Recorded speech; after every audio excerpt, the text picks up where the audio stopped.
In this activity, we will demonstrate the refraction of light and how we can make the coin disappear. For this activity, we need water, empty glass, and a coin.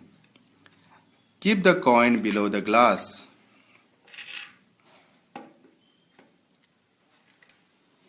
Put some water in the glass.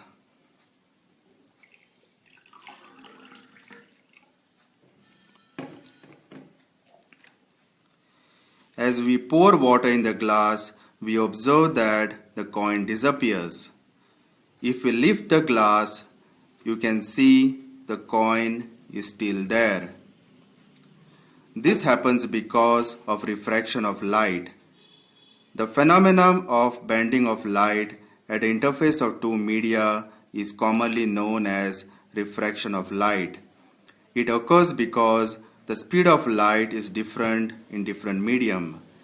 When the coin is under the glass with water, the light from the coin has to travel from air where the coin is to the glass and then inside the water.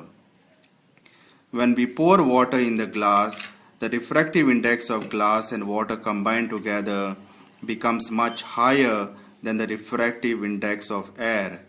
So the light coming from the coin completely bends around the coin and hence we cannot see the coin.